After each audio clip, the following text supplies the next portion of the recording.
Hello, everyone. This is week 4 of our Zoom. Our time is really going by fast, and you guys are doing some great learning. We're going to dive right on in today. Don't have a lot of housekeeping things to do, so we're just going to go into some real deep reflections on a couple assignments of some trends I see, and then we're going to talk about what's coming up this week, and then we'll be done. So about 20-25 minutes, we'll be done with our actual Zoom for today. So the first thing I want to talk about is I want to go back to week 2 and talk about the interviews, the principal interview assignments. They were very, very eye-opening. You guys, you had some very, very detailed interviews and some good takeaways from your principals. One thing that stood out to me that I really want to address though is the challenge piece of it. Most of everyone, when they talk to the principal or the administrator or the person that they interviewed always said that the time is such a challenge, and we already know that as educators that we never have enough time to teach kids, move kids, and do all the other things that's required. But you guys, I really want to say this, and I tell this to all every conference I go to, or anybody that I'm coaching and dealing with. You guys, we don't have time to do it, but we don't have time not to do it, which means we have to make time for it. I work with K-12 schools. I have elementary schools, middle schools, and high schools that I coach on a daily basis. And all of those schools have very high functioning PLCs because it's a priority. So they have to make time for those things. So I'm not telling you this so that you can go back and you can evaluate your principal or evaluate your leader and tell your leader that time they can make time for it. But what I am telling you this is my role in this course is to make you a great leader or a great specialist or a great coach, whatever your desire is when you get out of that classroom. But you guys, it's very important that you have to make time for the right thing. And teaching and learning is always the right thing. You never can go wrong with teaching and learning. So you have to make time for it. So in some of our readings, you saw that.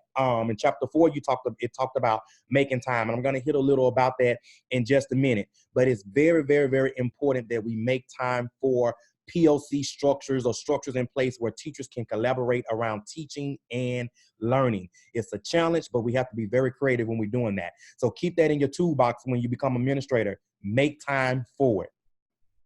So now I want to talk a little about last week's lessons when we talked about when you interviewed your staff and your teammates.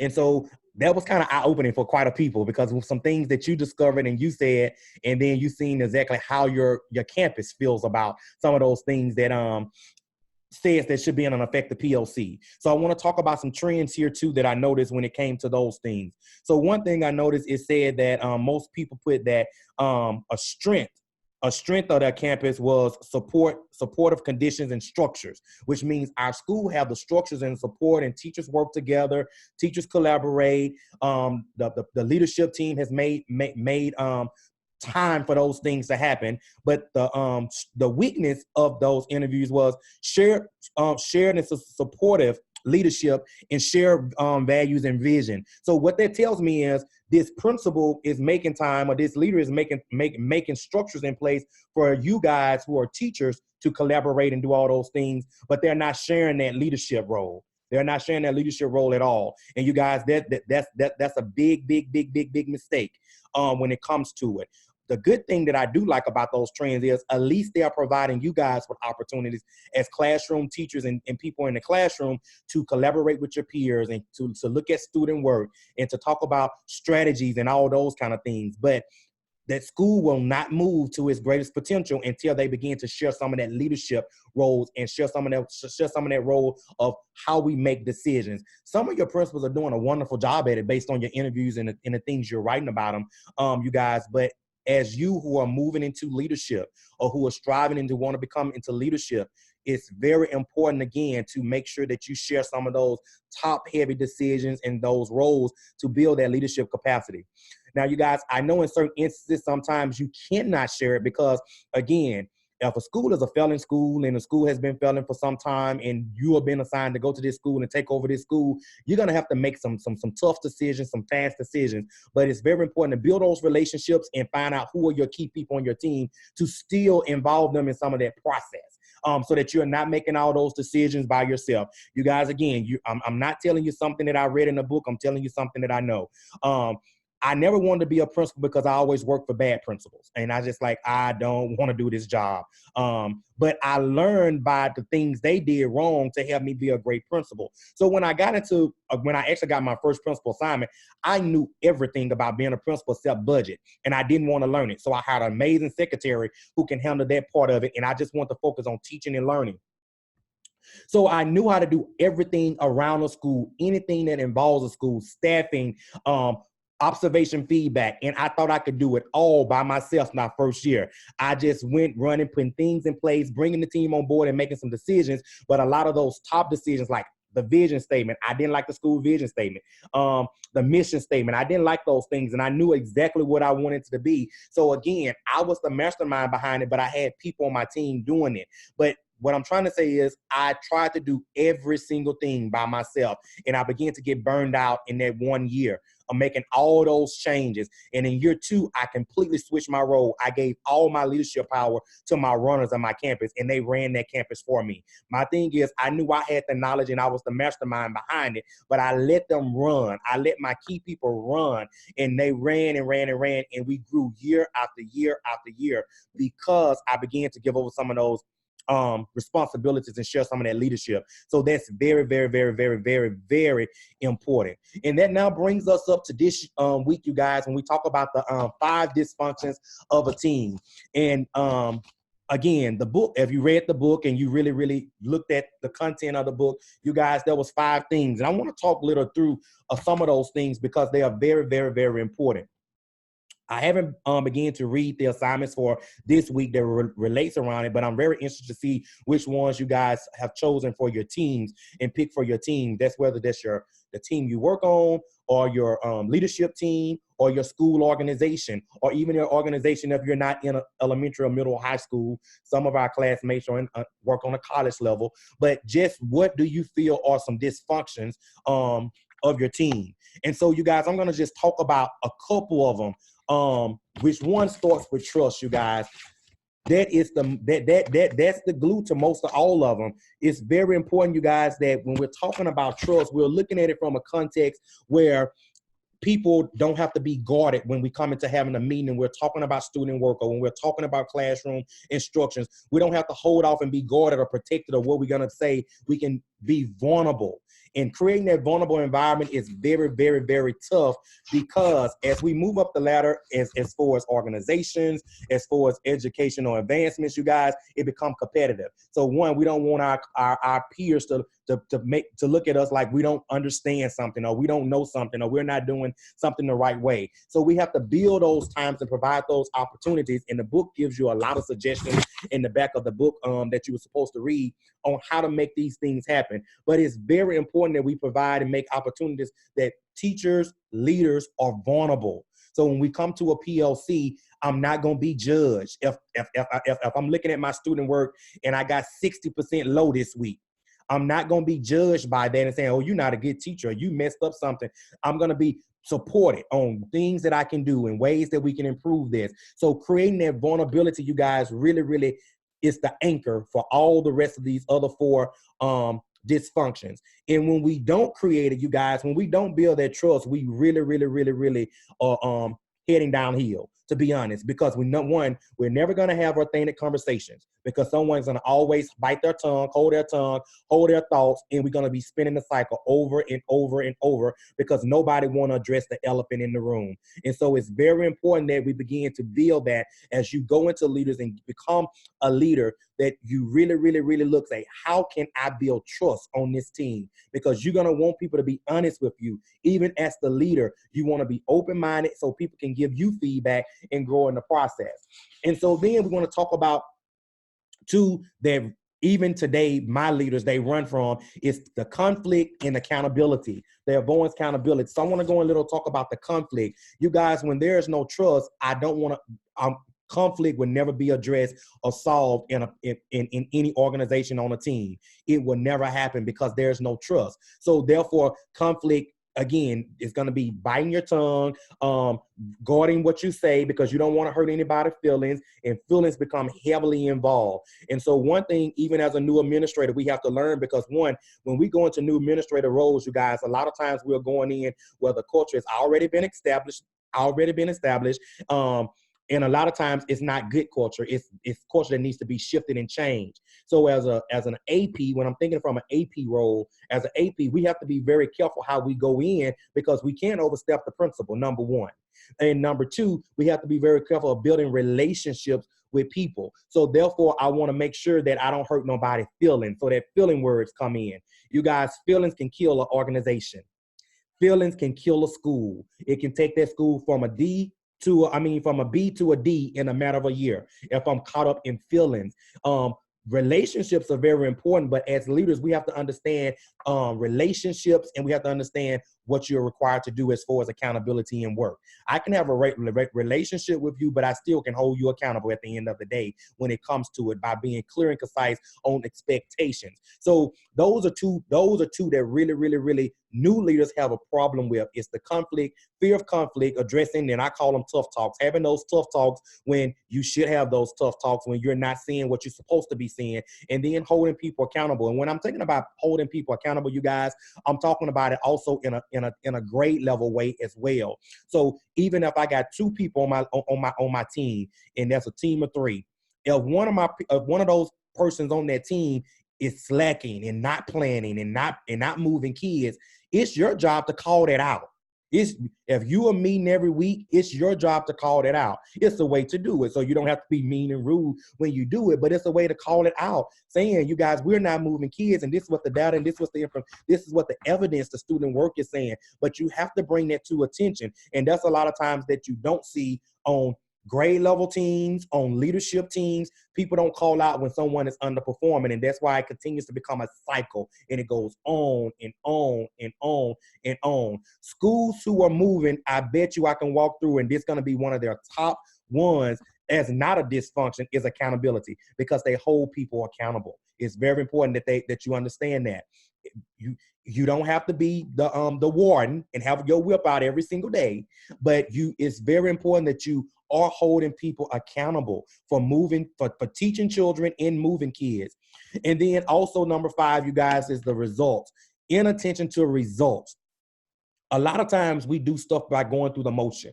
We come to cluster, we come to leadership meeting every single week, and we bring in our student work, but we don't know why. We don't know why these kids are not moving. We're not looking at it deeply. We're just looking at it at a surface base, and we're not really paying attention to the results. We're just doing it because of compliance. And so it's very important that we understand that even when we set goals, we got to make sure that we're monitoring those goals, what we're setting for our PLC structure. If we're saying we're going to focus on lesson planning today, how are we going to monitor that at the end of the first semester after we've done this for 18 weeks? How are we going to monitor? Are we really anything changing because we're doing our lesson plans and we're meeting on lesson planning, or we are really focused on, do we have the objective is aligned to the activities and the exit tickets and all those things? How do we gauge those things? So sometimes we set goals, but we never pay attention to, are we really moving towards our mark and our target? So it's very important that you guys, that we really look at those results too, when we're trying to gauge, are we moving and are we making progress?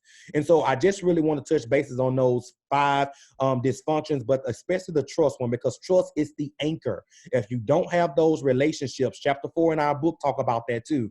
If you don't have those relationships, you guys, it won't get where it can go. It'll get off the ground, but it won't take off and be like an eagle or rocket in the sky. It's very important that you understand that relationships are so important. I tell anybody that I train and talk to, even students, you guys, people will not give you their best and go over and beyond until they can trust you. So a lot of times as leaders, we get people who do their job, they do it well because that's who they are. But if you want someone to go over and beyond without you asking them to go over and beyond, build a trusting relationship with them. It's very important to build that trusting relationship, and people will go over and beyond. As a leader, you guys, because my lounge was always empty at my school. My teachers ate lunch in my office. That's how much they trust. They didn't want to be in a lounge. They wanted to come and talk to me all the time and tell me that, hey, let's figure this out. Let's figure that out. So my door was, it was never closed. I actually took the door off off of my office because I want it to be an open office so teachers can you didn't have to see a secretary to come in. You had a direct pass to come in. So anytime around 10:30 to 1 o'clock, just come to my office and you're going to find most of the teachers and with chairs pulled up and we talking and having conversations. But you guys, my school never closed. I never closed my school. Somebody opened up that school every single day so teachers can have full access to it. But they trust, I trust them to do it, but they trusted me, you guys. And so even on Saturday workshops and on weekend workshops where they could be with their families, I didn't have to ask anybody to go to workshops. All my staff went because they trusted me. And it's because I built those relationships with them. And it's very important as a new leader, when you're going into a leadership role, focus on those relationships and trust. All the rest of it to come once you build those relationships. So let's move forward to talking about this week. What does this week looks like? And again, you guys, I want to just commend you on the quality of work that you guys are producing. You are producing some very high quality work in your readings, and I can just see the learning. A lot of you should be able to really, really help your leadership teams after this course. You should be able to help them if they have people or teachers on their leadership teams, because some do and some don't. But I know if you're in a TAP school, you have mentor teachers who are classroom teachers. It's very important that you guys help and give your input in those schools, because you can help them through these structures and through these practices with that, because you're going to get a lot of good learning. Another thing that you're going to notice about me, if you've taken classes and haven't taken classes, you guys, I make you do a lot of practice. I don't want to just teach you what this textbook is saying. As you can honestly see, I don't even really hone in on it. I just pull key pieces out of it. I want you to practice in the field, because I want to make sure after this class, you should be able to go to any PLC and coach it and evaluate it. It's very important that you can do those things as leaders. It helps build the teaching and the learning. So with this week, you guys, you got a couple things that you're going to do. You're going to, again, look at the dysfunctions, and you're going to analyze your team. When again, your team, they can be your leadership team, it can be the team, your grade level team, or just your overall school organization based on your role and what you know about your school. Analyze it against those 5 dysfunctions. Which ones do you feel is a challenge? Which ones do you feel is not a challenge? And go through and answer those 5 questions and just put that in the form and answer them. And then you have a reflection, you guys, where you're going to look at some documents, some strong documents, and you're going to talk about and connect what you've learned, our readings, to how would you begin to facilitate a leaders workshop to make sure to buy somebody in about why PLCs are so important based on those documents. So pretty much what you're doing is you're just connecting those documents to what the text is saying, and you're going and you're trying to convince them why PLCs is the way to go. And so again, it's no right or wrong way to do it. It's really no structured process to do it. I just want to see your thinking and your learning. I want to see, can you connect what we've learned to those documents and say why these are strong documents and why you should do PLCs. So now I'm going to open it up for questions. Do you guys have any questions for this week? If you do, you just can type them in and I'll just answer them.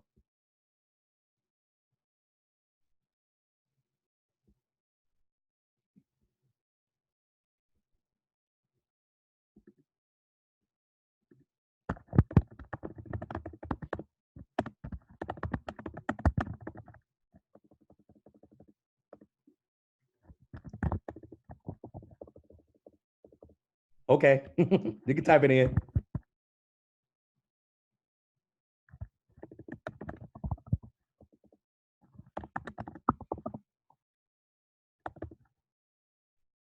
Latoya, you can type it in and I'll shoot it out.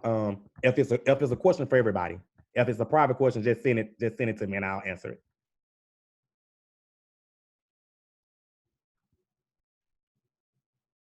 Okay, you can talk.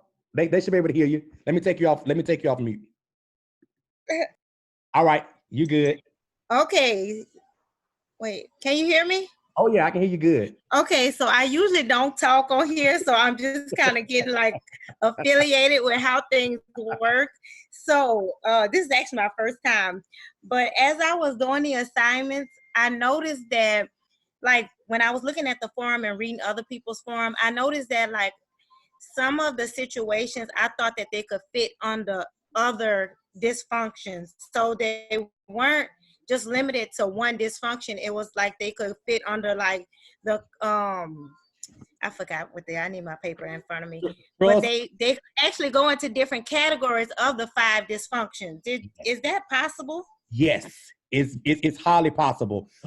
Some things that can be happening at your school can truly be like trust in conflict, or some things that can be happening at your Right. school can be from a lack of commitment. So because of a lack of commitment, I can't trust you, or because of a lack of commitment, we can't really deal with conflict because we're not committed to the work. So some things can happen and fall on all 5 of them. So they can overlap. And that's why I say that trust is really the anchor to all of them. Because if trust is not there, we're not going to we're going to be scared to deal with some conflict, because some of us probably going to go to war and want to really fight. And so we're not going to be truthful about that. If that trust is not there, I can't really measure your commitment. Are you committed to this work? Are you really committed to our goals, to our team goals? If that trust is not there,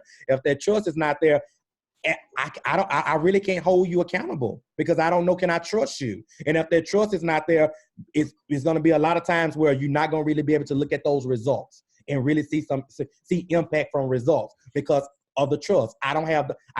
We're not vulnerable. We're not open. We can't call each other out. We can't direct each other to some things that we should be talking to, correcting, discussing. And the book also goes heavily and talk about that, on how we just spin the wheel. If we don't have trust, you guys, we're just spinning the wheel, because the truth will never come forth, because it's the elephant in the room and nobody want to address it. So you are absolutely correct.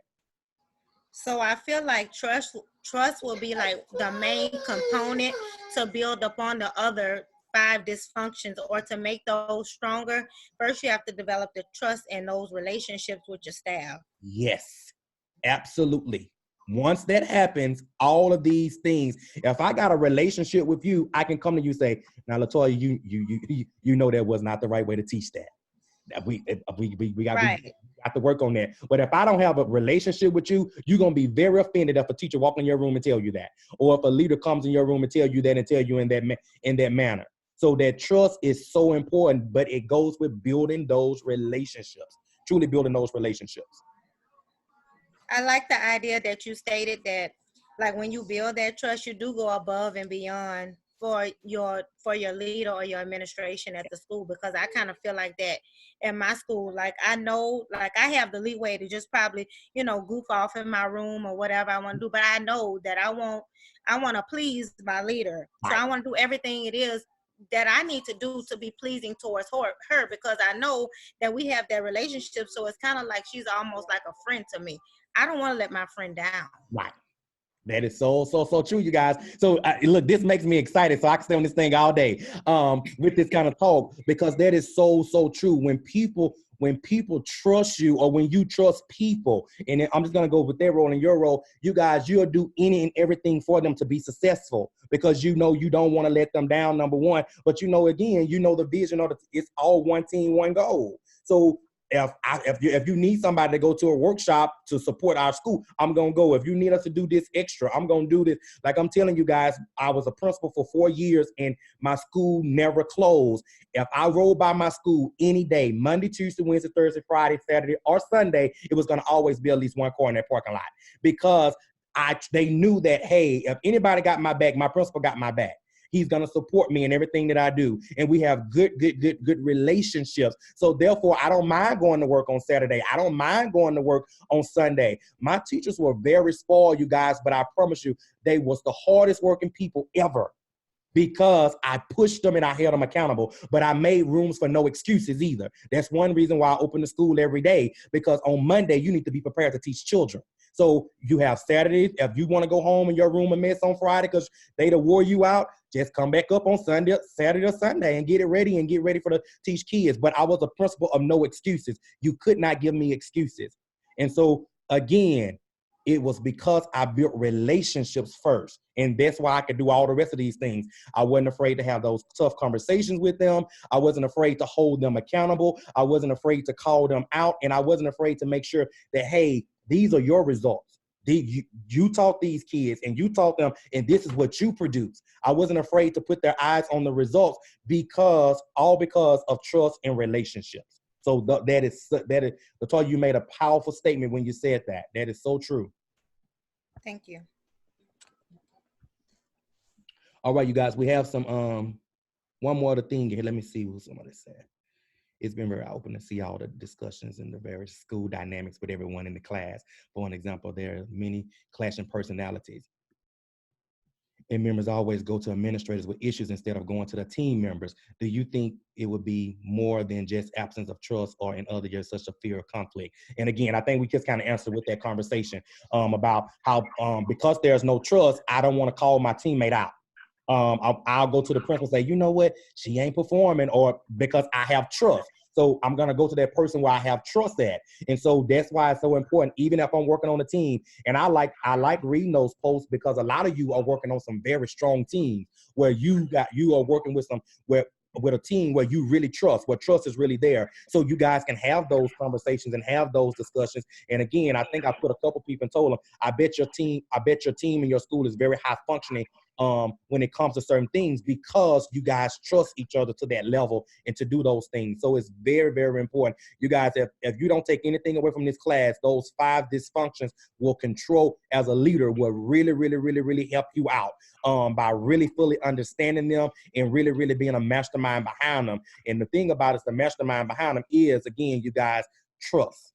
That trust, making sure when you become a leader that people can trust you, and you building those relationships, and then those other things will come easily for you, so that you won't fall yourself in a team that's not high functioning, because we can't do one of these things because we're afraid to have those tough conversations, and we're afraid to actually call someone out about accountability. Very, very, very important. Are there any more questions, you guys, before I let you guys go? I have a question. Okay. At my school, we have all the dysfunctions. But anyway, that's so sad to say, but it's the truth. Number one, there is no trust. The majority of the staff, according to the survey that we did, over 90% believes that it's with the leadership first. And I have no qualms with her. But my thing is that because I'm a hard worker and she knows that whatever I do, I'm going to do it with excellence, she tends to rely on me a whole lot more. So then I'm becoming, in my opinion, overworked, and then I become stressed. So she'll put me in certain leadership roles because she know I'm going to do it. But then it also caused conflict with the other staff members, because why Mary doing this? Why Mary sending this? And my mouth sometimes cannot control what, because I understand. So how do we handle the conflict, or should I say I handle the conflict that's coming within my coworkers because of all the leadership role that my administration is putting on me, because she knows I'm going to do it. Right. And so, okay, I'm gonna give you from my field and my working one of it. That's a very tough situation, but it happens quite a bit, especially when the principal is weak and don't want to actually do these things around these dysfunctions. And so what happens, it puts teachers in a bad and uncomfortable place, because one, teachers can't make major decisions. So therefore, I'm only doing what the leader asked me to do or doing that. But then my outside peer is going to look at me, because they know I'm still in the classroom and all these, that you're a principal's pet and all these other kind of things in this conflict. And so my thing is, because she see value in you, and as you was talking, my lenses are going, do she really see your value, or do she just know you're a hard worker? So I'm looking to make sure her line of trust for you, because I want to know, do she really trust you as a valuable teammate, or do she just know, hey, Mary is a glue to this school, so I'm going to use her? Because I asked that because my next conversation would be with her. So if we got trust, I'm going to have a conversation that, hey, some of these opportunities are a little uncomfortable because of the fact that my teammates feel that, hey, Mary is always the one doing, and all of those kind of things. And so I'll begin to have those conversations for her to see, hey, can we bring some more people in? And so I'll try to throw some things out there so that you begin to build that shared leadership, where she's just not solely dependent on me, but I can really have those conversations with, like, hey, what have you thought about bringing this person in? I really noticed that they doing that, so we can kind of build those things. And because and I'm going to be honest, that will let you know, is her trust at the level that it's supposed to be at. Because if she's depending on you for those things, I want to know, do she really, really trust me? Or is she just knowing that, hey, I'm a glue to this school and I go over and beyond, and so she can use me? That makes sense?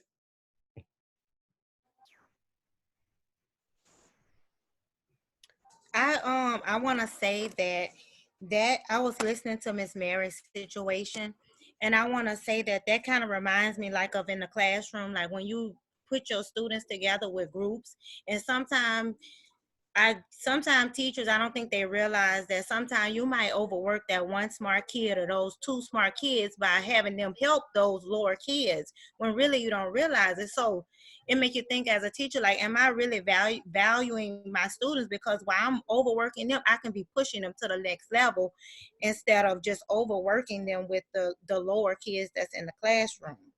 And I like the idea that you said, like, does the administration really trust you as like a valuable teammate? Like, I feel it's like very unfortunate that you have to be overworked and feel like that at the end of the day. When, as I'm taking these grad courses, I feel like we're learning, like, as a leader, we should like distribute some of those leadership roles. So I feel like as a principal, instead of putting all that leadership um ability on you where it wears down on you, how about maybe you suggest, like, maybe your principal distributing some of these roles or create teams within the school where some of the stuff can get done? Because I feel like a leader should be strong, but I know sometimes it doesn't always happen overnight either. Mhm. But distributing some of that leadership role, because I think it's unfortunate that you should have to be worn down at the end of the day. Good job. You guys, I love, look, we this is a learning community right here. We got our own community going on as in this moment. But all those things is true. And you guys, you're going back to what our text is saying. Shared leadership, distributed leadership, it is so important as leaders because a leader's job is so complex and it has so many layers. I got to put out fires. I got to look at teaching and learning. I got to build community involvement and all those things. It's so many pieces. So if I'm not sharing that leadership, something is not going to get the attention that is needed. And one thing that I do want to end with as we're going, you guys, a lot of your principals and your leaders, based on what you're saying, they like drama. They love drama. And I'm going to tell you why they like drama. They like drama because they don't want to learn. So therefore, I spend all of my time on drama because I don't want to learn about teaching and learning. And so therefore, if I just can put some structures in place for people, for my teachers to go through it, and those are the, and I'm going to call them out. Those are the leaders who don't come to PLCs. Those are the leaders who you don't see in the classroom. They love drama because they like putting out fires because it takes up their time and they don't have to learn. And so it's forcing them not to learn. So it's very important that you understand that with that, even when you become a leader, when you come into your leadership roles, one thing that I did to not allow that to happen on my campus was I assigned, hey, these are schedules. I need to know what classes you in every single day.